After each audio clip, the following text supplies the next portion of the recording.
ഭാരതകഥകൾ. സ്വതന്ത്രാവിഷ്കാരം സുഗതകുമാരി. ഭീഷ്മോൽപത്തി. ഭീഷ്മർ. ഇഷാകു വംശത്തിലെ കേളികേട്ട രാജാവായ ശന്തനു ഒരു നാൾ ഗംഗാതീരത്ത് വേട്ടയാടി നടക്കുമ്പോൾ അതീവ മനോഹരിയായൊരു യുവതിയെ കണ്ടു. രത്നാഭരണങ്ങളും വെളുത്ത പട്ടും ചാർത്തിയ തേജസ് വഴിയുന്ന ആ പൂമയ്യാളെ കണ്ട് രാജാവ് ഉള്ളഴിഞ്ഞ് ചോദ്യമായി, ഹേ സ്ത്രീരത്നമേ, നീ ദേവിയോ ഗന്ധർവനാരിയോ ആരാണ്? ഞാൻ ശന്തനു രാജാവ്. നീ എനിക്ക് റാണിയാകണമെന്ന് അപേക്ഷിക്കുന്നു. പുഞ്ചിരി തൂക്കിക്കൊണ്ട് ആ ദിവ്യാംഗന പറഞ്ഞു, രാജാവേ, ഞാൻ അങ്ങയോടൊപ്പം വരാം. അങ്ങേക്ക് എന്നെ വെളുക്കണമെങ്കിൽ ഒരു നിയമമുണ്ടതിന്. എൻ്റെ ഇഷ്ടത്തിനെതിരായി ഒരു വാക്കുപോലും അങ്ങ് പറയാൻ പാടില്ല, പ്രവർത്തിക്കാൻ പാടില്ല.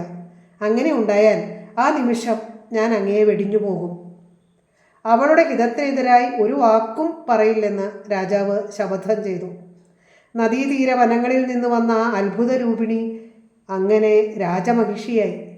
അവളോടൊപ്പം പരമാനന്ദത്തോടെ വാണ രാജാവിന് ഒരാണ്ട് കഴിഞ്ഞപ്പോൾ ഒരു പുത്രൻ ജനിച്ചു. രാജാവിൻ്റെ ഹൃദയം ആഹ്ലാദത്തിൽ ആറാടി. പക്ഷെ ഒരു നിമിഷം മാത്രമേ ആ സൗഭാഗ്യം നീണ്ടു നിന്നുള്ളൂ. പെറ്റ കുഞ്ഞിനെ അമ്മ എടുത്തുകൊണ്ട് പെട്ടെന്ന് നടക്കുന്നതാണ് അമ്പരന്ന് നോക്കി നിൽക്കുന്ന അച്ഛൻ കണ്ടത്. അതാ കൊട്ടാരത്തിനരികിലൂടെ ഒഴുകുന്ന ഗംഗാനദിയിലേക്ക് അമ്മ തന്നെ ആ കുഞ്ഞിനെ വലിച്ചെറിയുന്നു. നിനക്ക് സന്തോഷമായല്ലോ എന്ന് പതുക്കെ പറയുന്നു. രാജാവ് സ്തബ്ധനായി, ദുഃഖിതനായി. എങ്കിലും തൻ്റെ ശപഥമോർത്ത് ഒരക്ഷരം പോലും മിണ്ടിയില്ല. അടുത്തയാണ്ട് വീണ്ടും റാണി ഒരാൺകുഞ്ഞിനെ പ്രസവിച്ചു. മിണ്ടാതെ നോക്കി നിൽക്കുന്ന അച്ഛൻ്റെ മുമ്പിൽ വെച്ച് അമ്മ ആ കുഞ്ഞിനെയും ഗംഗയിലെറിഞ്ഞു. വർഷങ്ങൾ നീങ്ങി. എല്ലാ വർഷവും ഈ ദാരുണ സംഭവം ആവർത്തിച്ചു. രാജാവ് ഹൃദയം തകർന്ന് ജീവിക്കുകയാണ്. 7 കുഞ്ഞുങ്ങളെ അവരുടെ അമ്മ കൊന്നുകളഞ്ഞു. ഒടുവിൽ ഒരു പുലരിയിൽ 8ാമത്തെ പുത്രനും പിറന്നു. അന്ന് റാണി നന്നായൊന്ന് മന്ദഹസിച്ചു.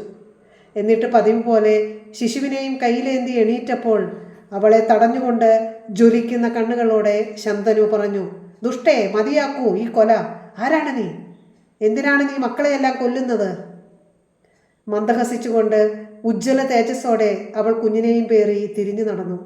രാജാവേ, അങ്ങ് ശപഥം ലംഘിച്ചിരിക്കുന്നു. ഞാൻ പോവുകയാണ്. കണ്ണുനീർ വഴിയുന്ന കണ്ണുകളോടെ ശന്തനു കൈകൂപ്പി നിന്നു. ആരാണ് നീ? എന്തിനീ ക്രൂരത? രാജാവേ, ദുഃഖിക്കരുത്. ഇത് വിധിയത്രേ. ഞാൻ ഗംഗാദേവിയാണ്. പണ്ട് വസിഷ്ഠ മഹർഷിയുടെ ആശ്രമപശുവായ നന്ദിനിയെ അഷ്ടവസുക്കൾ അപഹരിച്ചു കൊണ്ടുപോയി. കുപിതനായ മഹർഷി അവർ മനുഷ്യയോനിയിൽ ജനിക്കട്ടെ എന്ന് ശപിച്ചു.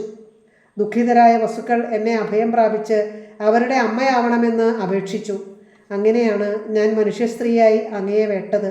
മഹാരാജാവേ, അഷ്ടവസുക്കളുടെ അച്ഛനായി തീർന്ന അങ്ങ് പുണ്യലോകങ്ങൾ നേടും. ജനിച്ചയുടൻ കുഞ്ഞുങ്ങളെ ഗംഗയിൽ ഒഴുക്കിയത് അവർക്കുടൻ തന്നെ ശാപമോക്ഷവും പൂർവ്വരൂപവും കിട്ടാനാണ്. അങ്ങയ്ക്ക് വേണ്ടി ഒടുവിലത്തെ പുത്രനെ ഞാൻ സംരക്ഷിച്ചിരിക്കുന്നു. കുഞ്ഞിനോടൊപ്പം ഗംഗാദേവി വിണ്ണിലുയർന്നു മാഞ്ഞു. ശന്തനു രാജാവാകട്ടെ അവളെ ചൊല്ലി നെടുവീർപ്പിട്ടുകൊണ്ട് രാജ്യകാര്യങ്ങളിലേക്ക് മടങ്ങി. വർഷങ്ങൾ കഴിഞ്ഞു.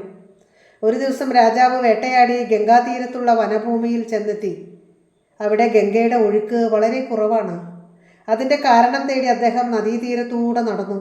അപ്പോൾ അതാ ഒരു ബാലൻ അമ്പുകൾ എയ്ത് കളിക്കുന്നു. അവൻ അമ്പുകൾ കൊണ്ട് നദീവേഗം തടഞ്ഞിരിക്കുന്നു. കൗതുകത്തോടെ രാജാവ് ആ കുട്ടിയെ നോക്കി. രാജാവ് നോക്കി നിൽക്കുന്നത് കണ്ട ആ കുഞ്ഞ് പെട്ടെന്ന് മറഞ്ഞു കളഞ്ഞു. ശന്തനുവാകട്ടെ ഗംഗയെയും മകനെയും ഓർത്ത് സങ്കടപ്പെട്ട് അവിടെ നിന്ന് ഇങ്ങനെ അപേക്ഷിച്ചു, ഗംഗാദേവി, എൻ്റെ മകനെ കാട്ടിത്തന്നാലും. ഉടനെ ഒരു അത്ഭുത ദൃശ്യം കാണായി. സർവാലങ്കാര വിഭൂഷിതയായി വെളുത്ത പട്ടുടുത്ത് ദിവ്യരൂപിണിയായ ഗംഗ ലക്ഷണയുക്തനായ ഒരു കുമാരൻ്റെ കൈപിടിച്ചുകൊണ്ട് അവിടെ പ്രത്യക്ഷയായി.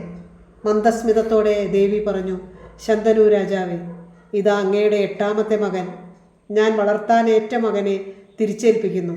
ഇവൻ ദേവവൃതൻ, സർവശാസ്ത്രങ്ങളും ആയുധങ്ങളും പഠിച്ചവൻ. മഹാവീരനായ ഇവനെ സ്വീകരിക്കുക. രാജാവ് സന്തോഷത്തോടെ മകനെ ഏറ്റുവാങ്ങി മാറോടണച്ചു. ബാലസൂര്യനെ പോലെ തേജസ്വിയായ കുമാരനുമൊത്ത് തിരികെ കൊട്ടാരത്തിലേക്ക് പോയി. പിന്നീട് പൗരന്മാരുടെ ആഹ്ലാദാഘോഷങ്ങൾക്കിടയിൽ ശന്തനു ദേവവ്രതനെ യുവരാജാവായി അഭിഷേകം ചെയ്തു. ആ പുത്രൻ്റെ മുഖം നോക്കി ഞാൻ മഹാഭാഗ്യവാനാണ് എന്ന് സ്വയം പറഞ്ഞുകൊണ്ട് ശന്തനു നാടുകാണും. ആ പുത്രനാണ് ഭീഷ്മർ.